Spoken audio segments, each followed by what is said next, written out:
My friends, today I have two stories to tell you about. In the first story, we'll cover one of Ukraine's worst military disasters, one in which they suffered massive casualties to hold pointless positions. And anyway, recently they just abandoned their bridgehead. Now it's all gone. It was all for nothing. The only thing these Ukrainian soldiers can hear now is the enemy battle cry of victory in the distance. Another fuck up. Another fuck up.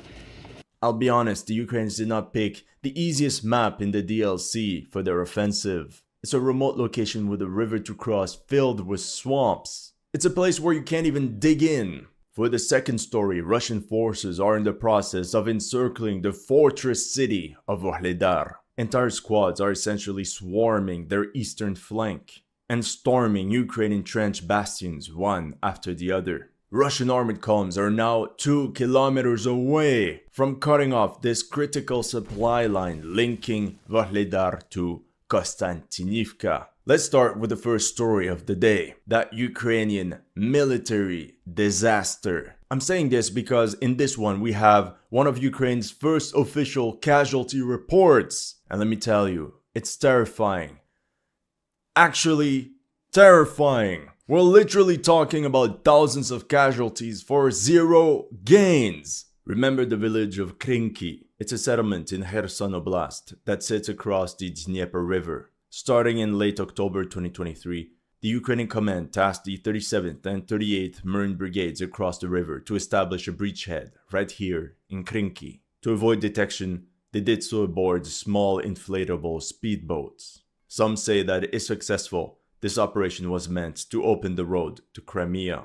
However, if we look at it from another perspective, after the complete failure of the Ukrainian summer offensive, the Battle of Krynki became the new focal point of the Ukrainian government, which led many to think that it was just another PR stunt to show that Ukraine was still winning. And of course, because of that, the mainstream media coped hard. For example, here from Forbes, the battle for Krynki is not suicide, it's attritional warfare. Come on, don't bullshit me. Reality was much different. 7 months ago, in mid-December 2023, I released the following video. Ukrainian Marines decimated in river crossing operation. So by mid-November, the Russian HQ probably ordered some of its troops back to a second line of defense in order to regroup and let artillery do its job. An estimated 300 Ukrainian Marines were holding the bridgehead in Krynki, but they were suffering 10 to 20 casualties a day. So all the reinforcements they got would not help them expand the bridgehead, but would simply act as replacements for all the casualties. As you can imagine, it became especially difficult for the Ukrainian troops to send back their wounded to the rear under enemy fire. However, by the 10th of December, Ukrainian troops still held the line in Krynki.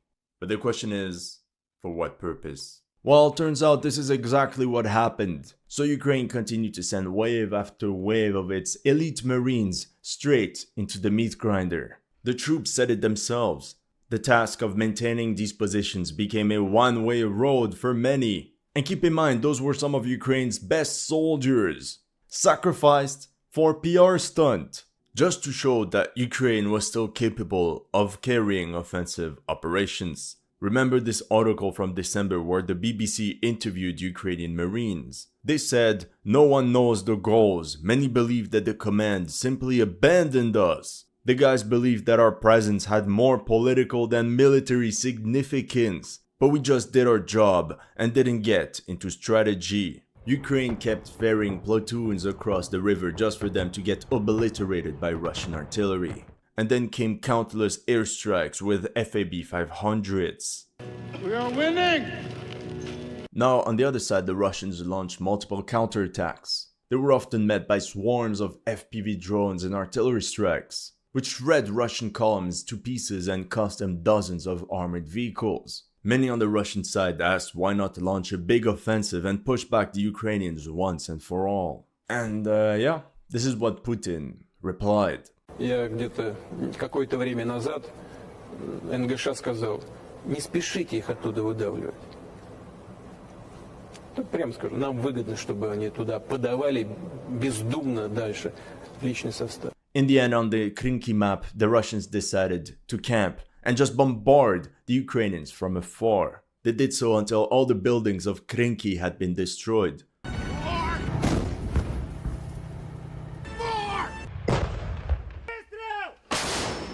Eventually, the Ukrainian Marines had nowhere to hide since everything around them was ruins. They could only regroup in some basements. In early January, German news agency Welt questioned the entire purpose of the operation in Krinky. They spoke with Ukrainian soldiers that complained to be used as Fleischwolf, literally as meat. Fleischwolf der Ukraine, große Verluste, Ukraine's meat grinder, ruthlessly burned, huge losses. Despite the critical situation, on the 15th of April, this popular pro-Ukrainian Telegram channel reported, Krinky, firmly and clearly, armed forces of Ukraine expanded the bridgehead. Enemy positions were given up without a fight. The amphibious operation to expand the bridgehead on the east bank of the Dnieper by Ukrainian forces lasted from mid-October 2023 to July 2024.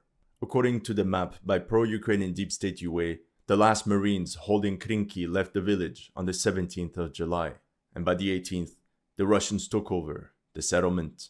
That could have been the end of the story. However, this time we got the data, the casualty reports, and it's not looking good. It's much worse than I thought. Oh yeah, I forgot. Welcome to History Legends. Here are the latest news of the Russo-Ukrainian war. If you're new to this channel, make sure to like and subscribe. As you know, some of my videos have been targeted with limited or no ads. So make sure to check out my Patreon or PayPal, the link is in the description below. Thank you to everyone that has already helped, and welcome to the headquarters. Ukrainian media Slitsvo.info released the following article. I saw hell and I called it Krinky. Fighters who held the village on the left bank and disappeared there. And if you are questioning the authenticity of their reporting, they're extremely pro-Ukrainian. Every article has the hashtag war crimes of Russia. And the article went viral because they decided to talk about the most taboo topic in this war. Casualties. Ukrainian casualties. Here we have 24-year-old construction worker Vasil, call sign Fartovoy. He fought as part of the 505th Battalion, 37th Marine Brigade. He stayed in Krinky for 72 days from the 2nd of December 2023 to the 14th of February 2024. He said that from the moment he stepped inside the village, he came under constant Russian artillery fire. Vasil said Russians on the right, Russians on the left, Russians on the front, and water behind. There's nowhere to run, there's nowhere to hide, there's nowhere to maneuver. You're literally a sitting duck. Ferrying troops across was one thing, supplying them was another. It was a nightmare. In theory, the total distance to cover was 2.5 kilometers. However, in reality, the Ukrainians had to cross the Dnieper River under enemy fire, and then slalom through the swamps to get to Krinky. Countless boats were intercepted by FPV drones or artillery strikes, so at times reinforcements and supplies had to be transported by foot across the swamps with knee-deep water. Usually rotations lasted 3 to 4 days, but our boy Vasil stayed for 72. He could not be rotated out because the priority was given to all the wounded soldiers. And to evade enemy drones, a lot of these operations had to be carried out at night. The lack of boats meant that many wounded were left stranded in Krinky for days in agony. Vasil said, "We had a very experienced doctor. He tried to stabilize everyone. His name was Ihor Sheremet. He saved countless lives until he got KIA, poisoned by gas. He was listed as missing in action because it was impossible to retrieve his body from the left bank of the Dnieper." Ukrainian casualties kept increasing to the point where many families started posting pictures of their missing relatives who were sent to Krinky. The article reports that in various Viber chats, you could find hundreds of people that were looking for the relatives that fought in Krinky. Mostly mothers asking about their sons. Honestly, reading through all this was hard. It wasn't easy. Here, Hl Kushelyuk, 24-year-old electrician from Volyn. He got married a year ago. He was part of the 88th Battalion, 35th Marine Brigade. In April, he called his mother saying, "Mom, I don't want to say anything, but maybe I want to come back." He went missing on the 19th of May. Because of the sudden lack of communication, she reached out to the commanders of his unit. Essentially, they replied that Hl fell in Krinky forever, as they could not retrieve his body. There are many others, so let's take a minute or two to pay our respects and remember their names. Anastasia from Mykolaiv is looking for her 33-year-old younger brother Oleg Kostov. Like many other patriotic Ukrainians, he volunteered for the armed forces in March 2022. He joined the 18th Battalion, 35th Marine Brigade as a sniper. His sister said on the 16th of April, he called and said he would have a combat exit to the left bank of the Dnieper and that he would call back in 3 days. But he never called back. Oleg was officially reported as missing in action on the 26th of April. Anastasia continued, military acquaintances said that they saw Oleg lying there, and then the body was gone. The bodies of the 2 other boys who were with him were evacuated and buried, but Oleg was not. Evgeny Smolsky, call sign Smurf.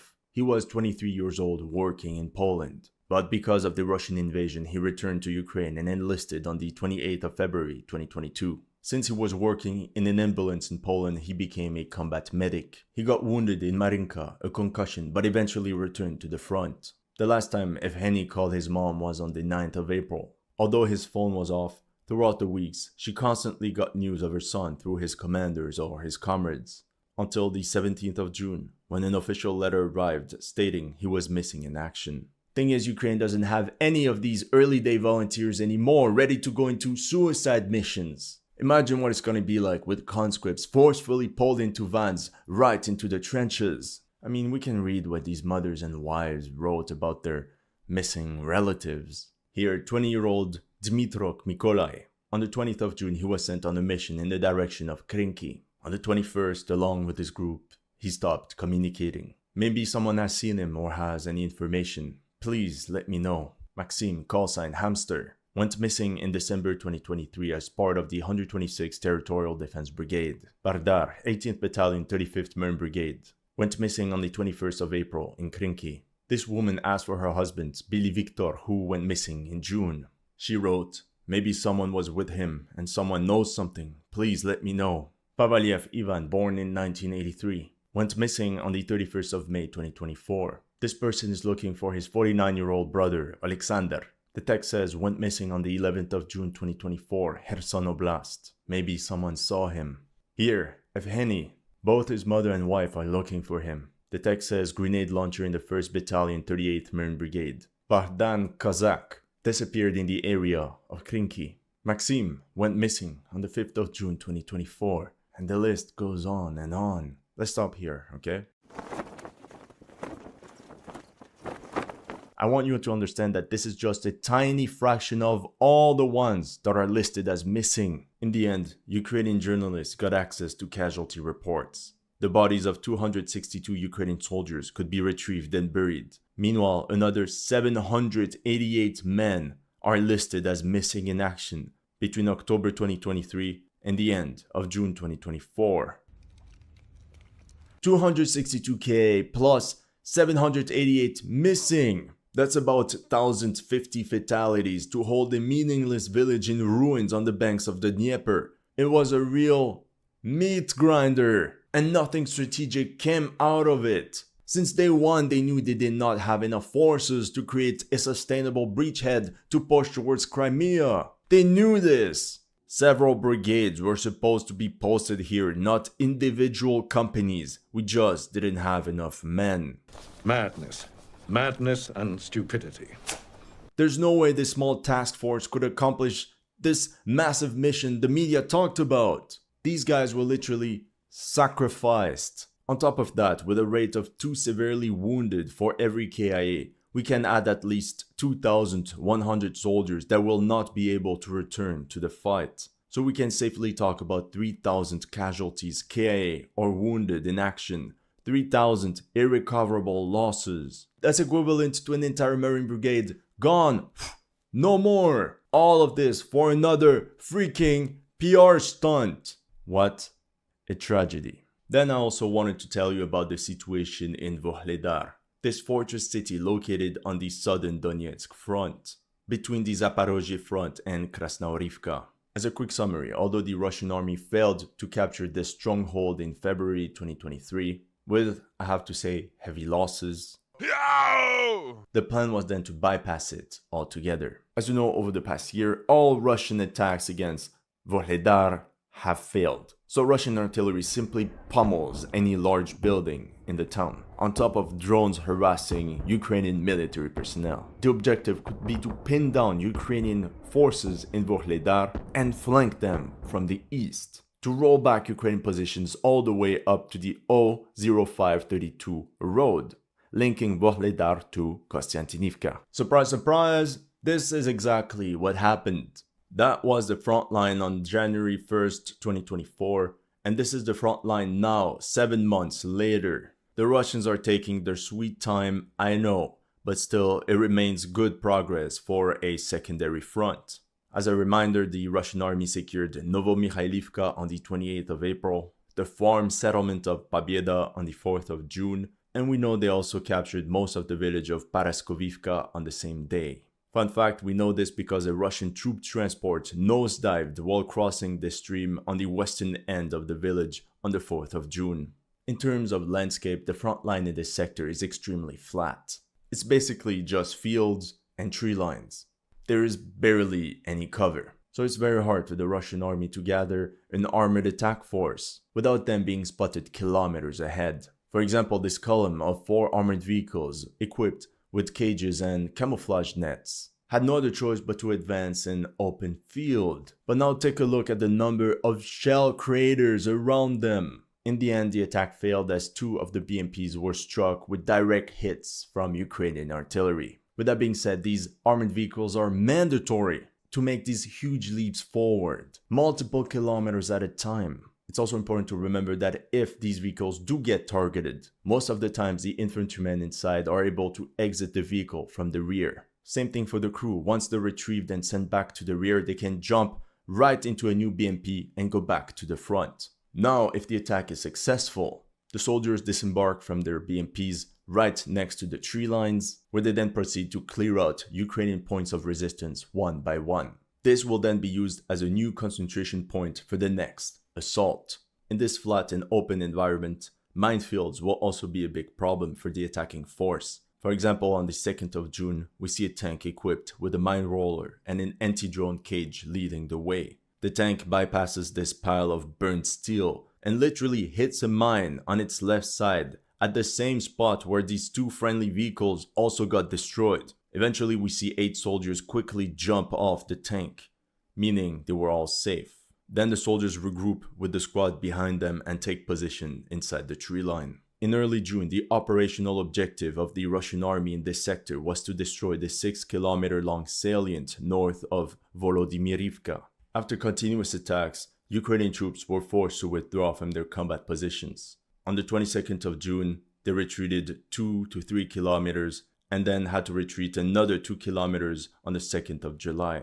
On the 17th of July, the Ukrainians released this video where they fire at a Russian armored vehicle. It was geolocated right here on the map. This means an enemy recon unit managed to reach all the way up to the main road. Obviously, the vehicle was destroyed, and it doesn't mean the Russians fully control the area either, but it's just a matter of time before they cut this Ukrainian MSR main supply road. On the tactical level, Ukraine can still use smaller roads or send supplies across fields. However, from an operational perspective, it gets much more complicated. You can't effectively resupply thousands of troops just using small vans and ATVs. The next step will be to swarm the O532 road and capture the settlement of Vodyane. If the Russian army brings enough reserves to that sector, from this central position they can push south towards Vuhledar. The first barrier to overcome will be this mining industrial area that they will have to break through, including these 2 massive waste heaps. Only then can they attempt to penetrate Vuhledar from the rear, and perhaps from the front. Option 2, the Russians do a bit like they did with Novomikhailivka. They can push north and swarm Kostiantynivka from the south, along the length of the village. I want you to pay attention to the top of the map. There are numerous fortifications and trench bastions north of Kostiantynivka, which will make progress extremely slow and costly, so an attack from the south could be easier. This could be coupled with a frontal attack to pin down Ukrainian forces inside the settlement. That's what they tried initially on the 4th of June, for example, when an armored assault led by the Russian 57th Regiment failed right at the gates of Kostiantynivka. They fell into a firebag and they were severely beaten back. In this Ukrainian drone footage, we see about 12 Russian tanks and armored vehicles destroyed or abandoned. Like I said, severely beaten back. Now, as you can see on the screen, every Russian attack is preceded by an intense artillery barrage. However, clearly it's not enough, because on the 29th of June they attempted another assault in this direction. Once again, it was halted and they could not establish a foothold inside the settlement. In the end, Kostiantynivka remains a stronghold and the battle will be long and difficult for Russia, especially since they face elite Ukrainian units, namely the Ukrainian 79th Air Assault Brigade.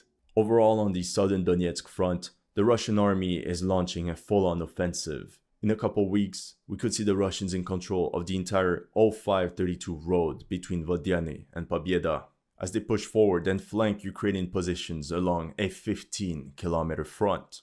That's all I have for you today. Let me know in the comment section what you thought of my analysis. If you're new to this channel, make sure to like and subscribe. And if you want to support the channel, make sure to check out my Patreon or PayPal. The link is in the description below.